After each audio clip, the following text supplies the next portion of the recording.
어제 오늘 역사적으로 큰 일이 정말 우리에겐 큰 과제가 있는 날이었습니다. 또 정말 세기의 정상회담이라고 얘기하잖아요. 북미 회담을. 또 지방선거가 오늘 있어서 우리가 또 이렇게 쉬는 날이 되었는데요. 정말 기도가 많이 필요한 때인 것 같습니다. 뉴스를 통해서 어떤 일이 일어나고 또 어떤 내용들이 오고 갔는지에 대해서 우리가 들었지만 이 북미 정상회담이라는 그 주제만으로도 정말 큰 일이 일어난 것 같습니다. 70년 동안 적대 관계였던 미국 그리고 북한과의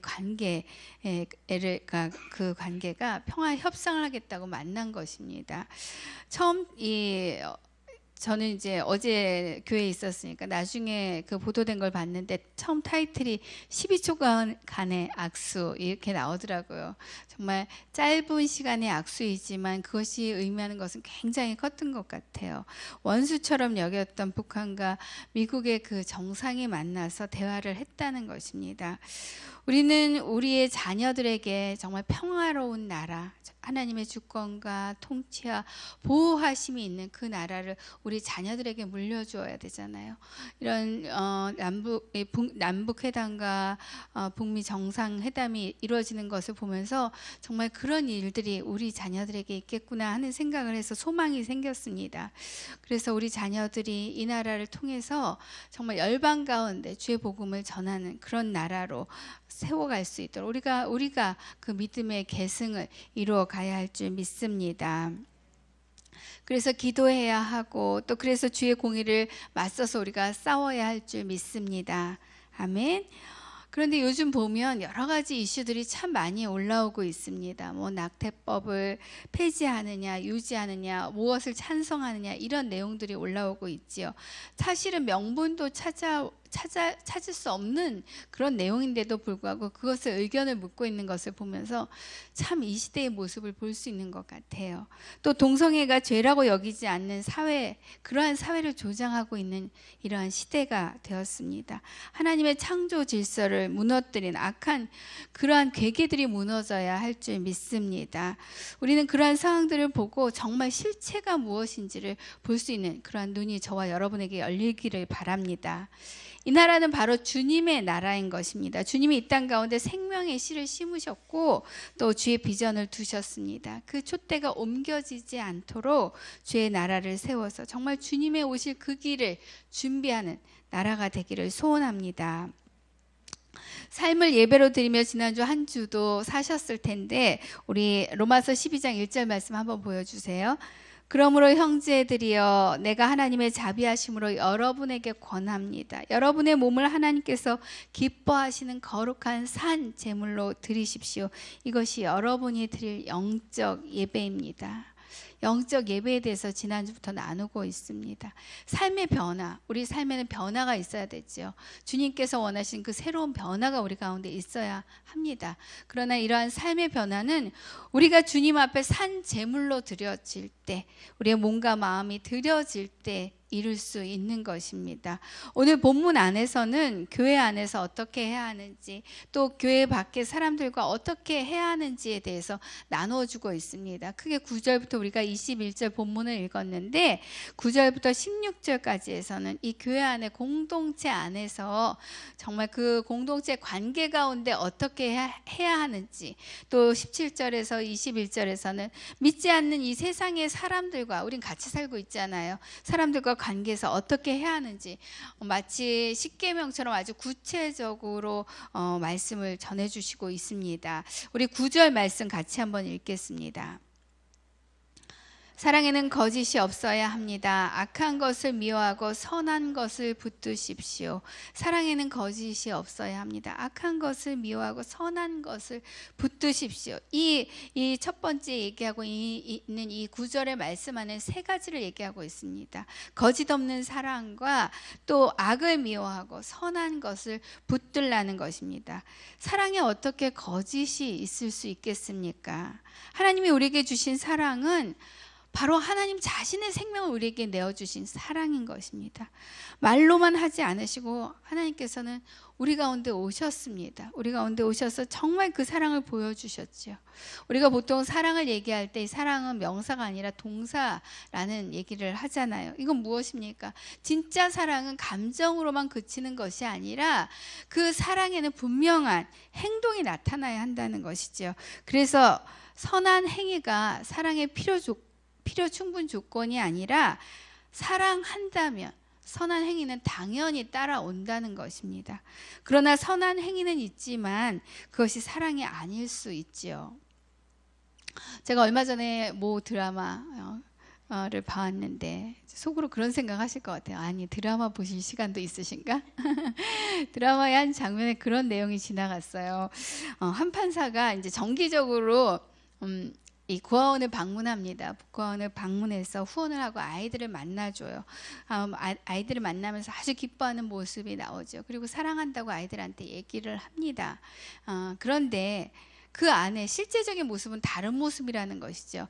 이 판사는 아이들에게 사랑한다고 얘기는 하지만 이 사람이 그 아이들과의 그런 시간을 보내고 나오면서 했던 행동을 보면 그 진심을 볼 수 있다는 거예요. 그 판사의 그 웃음 속에 그 진실이 담겨 있었다는 것이죠. 속셈은 따로 있었다는 것을 볼 수 있었습니다. 거짓이 없다는 것. 거짓이 없다는 것은 위선적이지 않다는 것입니다. 다른 사람들과의 관계에서 진실하다는 것입니다. 이 사랑이라는 것은 관계 가운데 분명히 이루어지는 것이죠. 거기에 위선이 아니라 사랑에 거짓이 없다는 것은 진실한 관계를 얘기하는 것입니다. 우리가 겉으로는 친절하게 대하고 행동하고 있지만 그 마음도 동일하다는 것이죠. 마음에도 존경하고 사랑하는 마음을 담고 있느냐는 것입니다. 겉과 속이 다르면 어떤 현상이 일어날 수 있습니까? 우리가 사도행전을 생명의 삶을 통해서 묵상하고 있는데요. 어제 본문에 사도행전 5장의 본문에 아나니아와 삽비라 이야기가 나왔습니다. 여러분들이 잘 아시지만 초대교회 때 성도들이었죠. 아나니아와 삽비라, 자신들이 소유하고 있던 토지를 팔아서 그 돈을 사도들에게 기부하기로 약속했습니다. 그렇게 마음을 먹었어요. 그러나 그 일부만 드리고 나머지는 숨겼다는 것입니다. 처음부터 그렇게 작정했으면 좋았을 것을. 약속은 다르게 하고 실제로 다른 행위를 했다는 것이죠. 사실은 그 발단은 4장부터 나오지요. 4장에는 위로의 아들이라 풀리는 바나바가 나옵니다. 바나바는 자신의 밭을 팔아서 그 값을 가지고 사도들 앞에 두고 그것을 가지고 가난한 사람들 돕고 또 그것을 가지고 그 교회 안에 통용할 수 있도록 그렇게 했습니다. 그래서 많은 사람들이 바나나가 아니라 바나바를 칭찬합니다. 예, 그의 마음은 그런데 진심이었어요. 그렇게 돕고 싶었고 그렇게 나누고 싶었어요. 그 행위는 선하게 이루어진 것입니다. 그런데 그것을 질투하고 그리고 흉내내려고 아나니아와 삽비라가 자신들의 소유를 팔았어요. 팔았는데 팔고 보니까 마음이 달라진 겁니다. 그래서 그것을 얼마는 감추고 거짓말을 했다는 것입니다. 그들의 죄는 돈을 숨기고 그리고 거짓말을 한 것입니다. 그들이 했던 그 모든 것이 위선이었다는 것입니다. 그리고 그것은 사람들에게만 한 것이 아니라 바로 하나님 앞에 위선적으로 행했다는 것이죠. 우리의 행위의 결과는 우리가 행하는 그 모든 것들은 바로 예수 그리스도를 향한 사랑이어야 하는 줄 믿습니다. 사랑에는 거짓이 없어야 합니다. 악한 것을 미워하고 선한 것을 붙드십시오. 악한 것을 미워하고 선한 것을 붙들라고 그렇게 명령하고 있습니다. 거짓 없는 하나님의 사랑이라면 당연한 결과이겠지요. 그렇다면 선과 악의 기준은 무엇입니까? 우리가 세상 가운데서 선하다고 얘기하는 것, 악하다고 말할 수 있는 것, 그 근거는 무엇입니까? 요즘 동성애 문제가 대두되고 있습니다. 우리가 기도하고 또 계속 기도하고 있습니다. 그런데 이 동성애 문제가 마치 인권의 문제처럼 둔갑해 버렸습니다. 하나님은 천지를 창조하셨고 또 사람을 만드셨고 그가 독처하는 것이 좋지 않게 보이셨기 때문에 그를 돕는 배필을 만들어서 여자를 지어서 둘이 한 몸을 이룰 수 있도록 가정이라는 공동체를 만들어 주셨습니다. 이것은 우리가 아는 것처럼 하나님의 창조의 원리이고 섭리인 것입니다. 하나님께서 창조하신 피조물인 우리는 그래서 하나님께서 명령하신 대로 그 에덴 동산에서 그것을 지키고 경작하는, 예배하는, 아바드라고 얘기했죠. 이것이 바로 예배하는 것이라고 얘기했습니다. 그것이 바로 우리를 창조하신 목적이신 것입니다. 그가 누구신지를 알고 그것을 찬송하고 그가 누구신지를 전하는 것, 그것이 바로 저와 여러분을 만드신 목적인 줄 믿습니다. 그것이 바로 우리의 사명인 것입니다. 그런데 세상은 어떻습니까? 세상은 자신의 성을 결정할 수 있는 권리가 있다고 얘기합니다. 또 나한테는 성적 지향이 있어. 그래서 그걸 내가 결정할 수 있어. 그리고 그것을 권리라고 주장합니다. 스스로 자신의 성을 결정하고 하나님께서 만들어주신 성을 부정하는 것입니다. 가정을 부정하는 것입니다. 그리고 마치 동성애자들의 인권을 보호해야 하는 것처럼 그렇게 말합니다. 물론 동성애자들을 우리가 불쌍히 여기고 또 도와야 하지만 동성애 자체, 그것은 분명 하나님 앞에 죄인 것입니다. 미국의 어느 도시를 다녀오신 분이 그런 얘기를 해주시는 것을 들었어요. 미국에 갔더니 화장실이 3개래요. 하나 여성, 남성, 그리고 내가 성을 결정하고 들어갈 수 있는 화장실. 깜짝 놀랐어요. 우리나라도 멀지 않았다는 얘기입니다. 세상이 그렇게 바뀌고 있습니다. 참으로 악한 세대에 우리가 살고 있다는 것, 그것을 기억하십시오. 아마도 우리의 자녀 세대들은 이것보다 더 치열한 싸움, 그 어딘가에 더 치열한 싸움을 해내야 할 것입니다. 정신 차리지 않으면 안 된다는 것입니다. 하나님께서는 에덴 동산에 아담을 두시고 말씀하셨습니다. 명령하셨습니다. 창세기 2장 16절 17절 말씀인데요. 동산 각종 나무의 열매는 내가 임의로 먹되 선악을 알게 하는 나무의 열매는 먹지 말라. 내가 먹는 날에는 반드시 죽으리라. 이렇게 말씀하셨어요. 하나님께서 바로 선악을 알게 하는 나무의 열매는 먹지 말라고 금하신 것입니다. 그런데 간교한 그 뱀의 꼬임에 여자가 넘어가서 보암직도 하고 먹음직도 하고 또 지혜롭게 할 만큼 탐스럽기까지 한 그 나무의 열매를 따먹고 자기만 먹은 게 아니라 자기와 함께하는 이 남편에게도 주어서 먹게 했죠. 죄의 영향력은 바로 그런 것입니다. 선한 영향력이든 악한 영향력이든 가장 가까이에 있는 사람에게 가장 큰 영향력을 주게 됩니다. 하나님께서 말씀하신 것을 어겼습니다. 하나님께서 창조한 피조물인 우리가 하나님께서 말씀하신 것을 어겼습니다. 하나님의 명령, 하나님께서 금하신 것을 어겼습니다. 우리는 하나님이 좋다고 말씀하신 것과 하나님께서 악하다고 하신 것을 분별해야 합니다. 그것을 구별하자면 이것이죠. 나에게 유익인가? 하나님께 유익인가 생각해 보는 것입니다. 물론 둘 다 유익이겠지만 우선적으로 우선순위가 어디에 있는가? 정말 하나님께서 기뻐하시는 것인가? 하나님께서 유익하다고 말씀하시는 것인가? 또한 아까 우리 사역자님이 기도도 해주셨지만 정말 예수 그리스도 그 능력의 이름, 그분이 기준이라는 것입니다. 그분의 삶, 그분께서 말씀하신 것, 그것이 기준이 될 수 있다는 것이죠. 하나님 나라에 유익한 것인가? 그 중심에 내가 있는 것인가? 하나님께서 계신 것인가? 생명의 주이신 예수 그리스도가 계신 것인가? 에덴 동산에서 하와가 선악과의 손을 대었을 때는 이미 그의 마음의 중심에는 하나님이 계시지 않은 것입니다. 그리고 하나님께서 하신 말씀도 잃어버린 것입니다. 악을 미워하기 위해서 우리 마음에는 주님의 말씀이 채워져 있어야 할 줄 믿습니다. 주의 성품으로, 주님의 거룩하심으로 채워져야 할 줄 믿습니다. 그리고 우리를 위해서 죽기까지 사랑하신 그 사랑, 주님의 사랑으로 채워질 때 우리가 악한 것을 분별할 수 있고 그 악한 것을 미워하고 선한 것을 붙잡게 될 줄 믿습니다. 아멘. 9절에서 아주 중요한 표현이 있습니다. 선한 것을 붙잡으십시오. 선한 것을 붙잡으십시오. 개역개정에서는 선한 것에 거하라, 선에 속하라 이렇게 되어 있습니다. 이것은 악한 것과는 떨어지라는 것입니다. 떨어져 있어야 된다는 것이죠. 선한 것과 결속력, 연결력 있어야 된다는 것입니다. 이것은 다시 얘기해서 관계를 또 얘기하는 것이죠. 깊은 관계를 의미합니다. 우리가 하나님의 말씀을 붙잡고 서 있지 않으면, 믿음의 뿌리를 내리고 있지 않으면 결국은 바람에 나는 겨와 같이 그렇게 쓰러지고 넘어질 뿐이라는 것입니다. 요동하고 말 것이라는 것입니다. 하나님의 사랑만이 온전하십니다. 그 사랑은 악한 것을 악하다고 말할 수 있고 또 선한 것을 붙잡고 그리고 행하게 하실 줄 믿습니다. 주의 사랑 안에서 악한 것을 미워하고 선한 것을 붙들고 살아가는 저와 여러분이 되시기를 축원합니다. 아멘. 우리 10절 11절 읽겠습니다.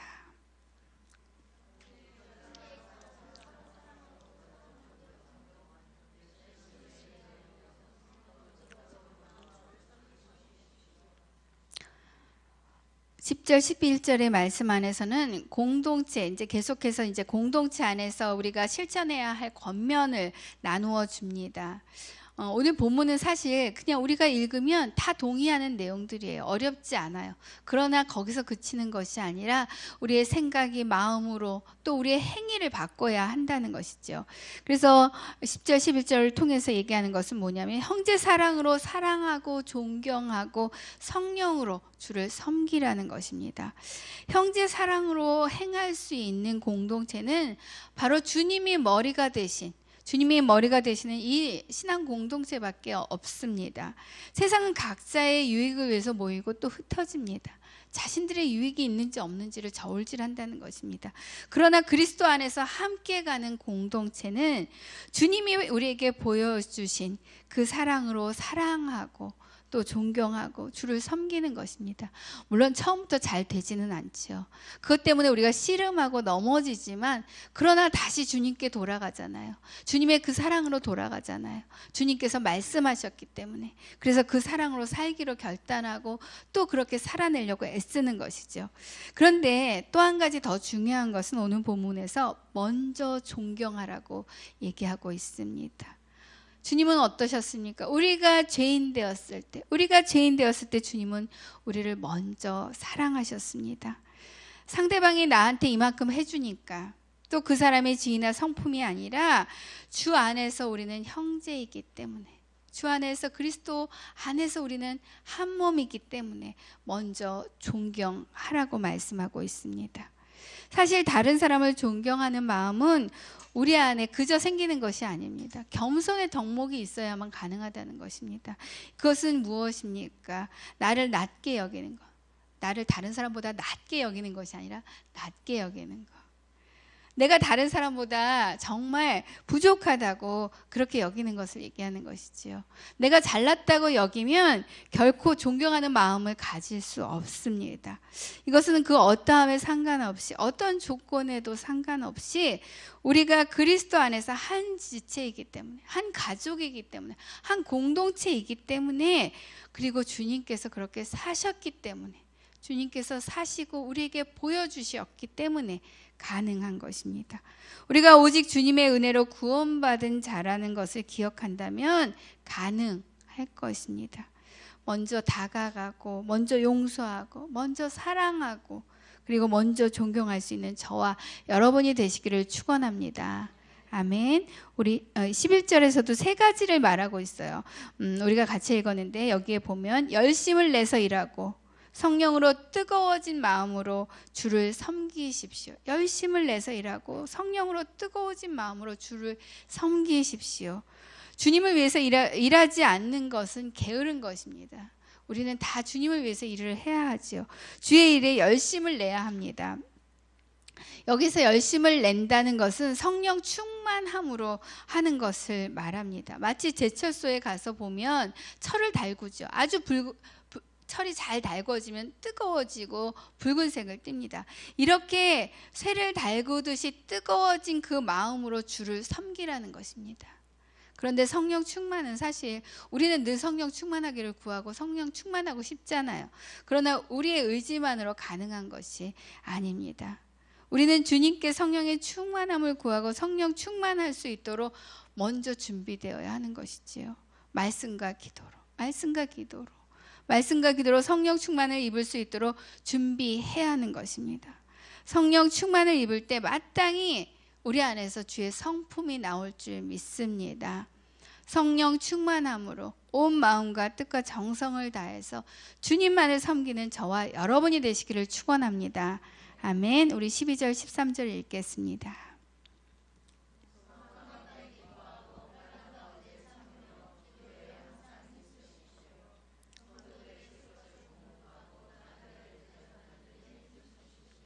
세 번째로 소망을 갖고 인내하며 기도할 것을 말합니다. 소망은 무엇입니까? 소망은 미래에 대한 기대감입니다. 현재의 상황이 비록 절망일지라도 우리는 그리스도 안에서 우리를 회복시키시는 우리를 온전케 하시는 주님을 바라볼 때 소망을 가질 수 있는 줄 믿습니다. 단지 시간이 지나면 바뀌겠지, 변하겠지, 잘 되겠지 하는 그런 근거 없는 그런 바람이 아니라 우리의 소망의 근거, 이 소망의 근거는 바로 우리에게 영광스러운 구원을 이루신 하나님의 약속이라는 것입니다. 저는 이 나라 이 민족에 분명히 소망이 있다고 믿습니다. 남과 북이 참으로 오랫동안 나뉘어져 있었습니다. 저는 특별히 또 저희 아버지가 고향이 이북이시기 때문에 어려서부터 이북에서 피난 내려오셨던 그 얘기부터 많은 얘기들을 들었어요. 그래서 이 통일에 대한 소망이 있었어요. 그런데 어느 순간 가니까 통일에 대한 노래도 없어지고 우리의 소원은 통일 한참 불렀잖아요. 우리 학교 다닐 때 정말 열심히 불렀는데 그 통일에 대한 소망도 없어지고 점점 어려운 상황, 사상과 이 체제가 달라졌다는 것에 대해서 너무 어려운 상황들로 가는 것을 경험했습니다. 그러나 또 우리가 이렇게 남북 회담이다, 북미 회담이다 이런 회담들을 겪으면서 하나님은 분명히 우리나라를 주목하고 계시고 우리에게 소망을 두고 계시구나 하는 것을 볼 수 있었고요. 저 또한 이 나라 이 민족에 대한 다시 그 소망 가운데 일어설 수 있었습니다. 주님만이 이 땅의 소망이시고 구원이셨습니다. 지금도 그렇습니다. 남과 북이 나뉘어지고 서로 다른 체제와 사상 가운데 있지만 너무나 오랜 세월이 지났지만 그러나 주님은 이 나라를 주목하고 계시고 또 이 땅에 주의 평화를 이루어 주실 줄 믿습니다. 왜냐하면 이 나라 이 민족을 통해서 주님께서 하실 그 일이 주님이 있으시기 때문인 줄 믿습니다. 결코 빼앗길 수 없는 주님의 나라를 위해서 그래서 우리는 기도해야 하는 것입니다. 기도는 무엇입니까? 기도는 바로 주님에 대한 신뢰라는 것이죠. 주님께서 행하실 것을 믿기 때문에 우리가 주님 앞에 나가서 구할 수 있는 것입니다. 하나님만을 의지하는 것입니다. 소망 가운데 기뻐하며 환난 가운데 인내하며 기도의 자리를 지켜내는 저와 여러분이 되시기를 축원합니다. 그리스도 안에서 사람들과 어떻게 지내야 할지를 계속해서 나누고 있는데요. 한마디로 말하면 15절 말씀입니다. 15절 다시 한번 같이 읽겠습니다.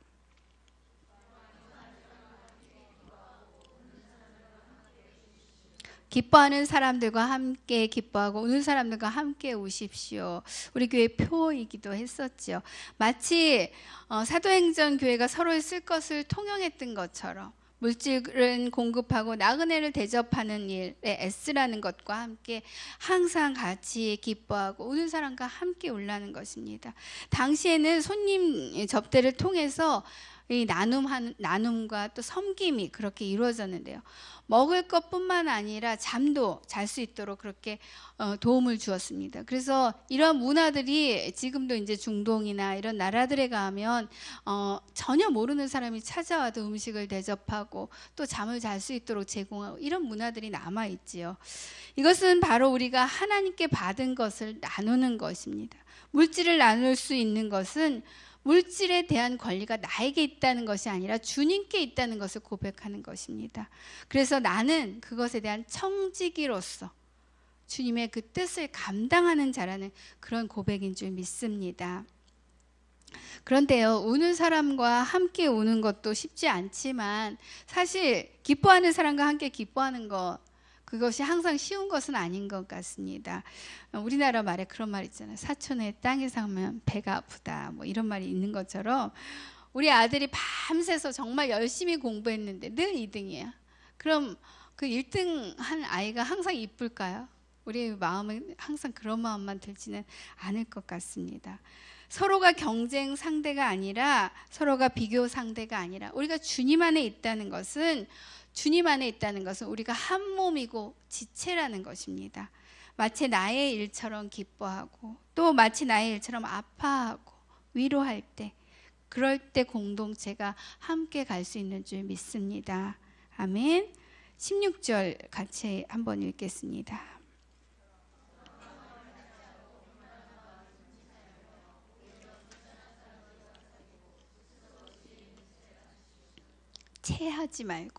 체하지 말고가 아니라 체하지 말고라고 그랬는데, 잘난 체하지 말고, 있는 체하지 말고, 지혜로운 체하지 말고, 뭐 등등 이런 것들에 대해서 얘기하고 있죠. 서로 마음을 같이 하기 위해서는 이 체하지 말고, 우리 안에 무엇이 있어야 합니까? 주님의 마음이 있어야 한다는 것입니다. 오직 마음을 새롭게 함으로 변화를 받아서 이 낮고 낮은 데를 찾아오신 주님, 우리 가운데 오신 주님, 그 겸손과 사랑으로 우리 가운데 오신 그 주님의 마음이 있어야 하는 줄 믿습니다. 우리의 몸이 하나님이 기뻐하시는 산 제물로 드려질 때 함께 갈 수 있는 줄 믿습니다. 기뻐하는 사람들과 함께 기뻐하고, 우는 사람들과 함께 울며 서로를 돌아보며 함께 서는, 함께 공동체를 이뤄가는 저와 여러분이 되시기를 축원합니다. 아멘. 우리 17절, 18절, 19절까지 같이 읽겠습니다.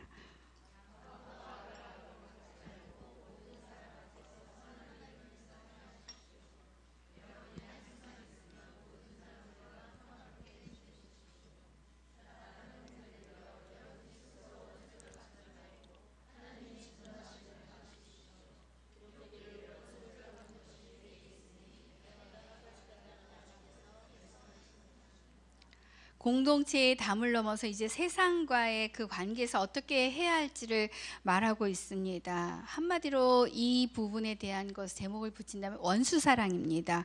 여러분 주위에 원수가 없으시지요? 왼수는 있는데 원수는 없나요? 네, 성경은 이들에 대해서, 이 원수들에 대해서 어떻게 대해야 하는지 수없이 나누고 있습니다. 성경에서 말씀하고 있죠. 마태복음 5장 44절 말씀입니다.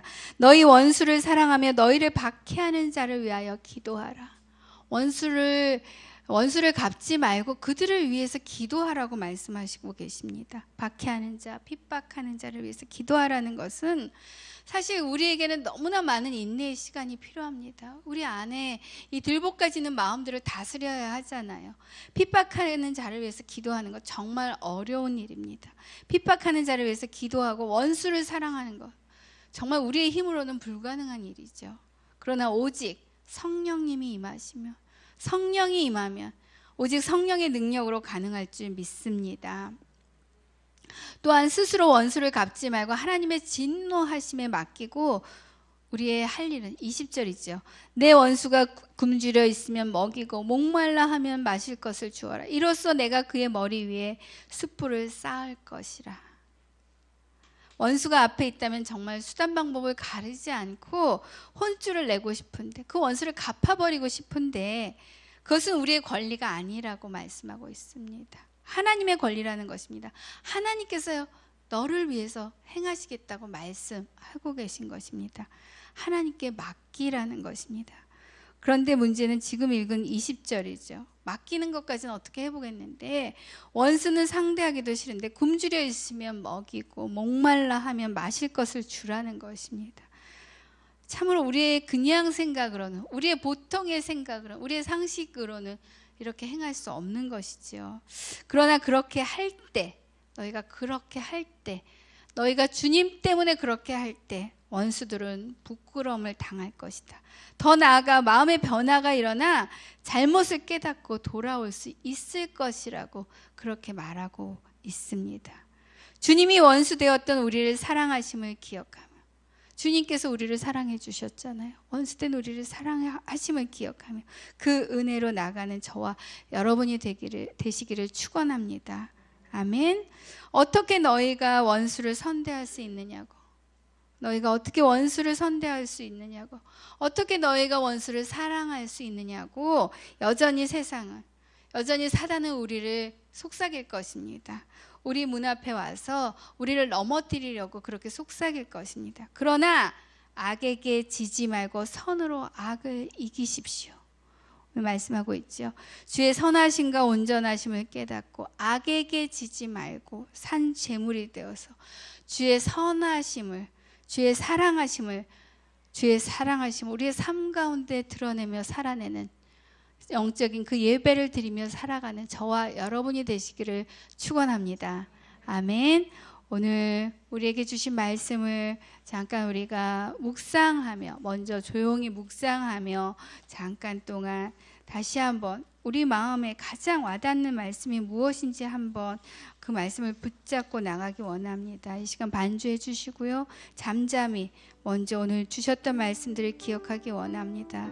거짓 없는 사랑으로 악한 것을 미워하고 선한 것을 붙잡으라고 말씀하셨습니다.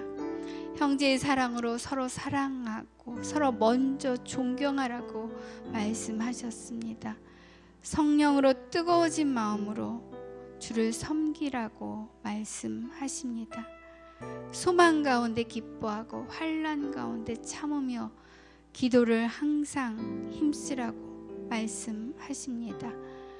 기뻐하는 사람들과 함께 기뻐하고 우는 사람들과 함께 울라고 말씀하십니다. 우리 앞에 있는 원수들, 그러나 그 원수를 갚지 말고 하나님의 진노하심에 맡기라고 말씀하십니다. 그 원수가 굶주려 있을 때 먹이고 목말라 하면 마실 것을 주라고 말씀하십니다. 우리는 할 수 없지만 악에게 지지 말고 선으로 악을 이기라고 말씀하십니다. 우리 마음에 주시는 말씀은 어떤 것입니까? 오늘 내가 할 수 있는 것, 할 수 없는 것, 주님 도와주십시오. 나는 할 수 없지만 주의 성령 안에서, 주의 성령께서 나를 통치하시고 다스리시면 주님, 내가 그 말씀에 의지하여 순종함으로 나가겠습니다. 주님, 그 충만함으로 우리 가운데 오시옵소서, 오시옵소서, 함께하여 주시옵소서.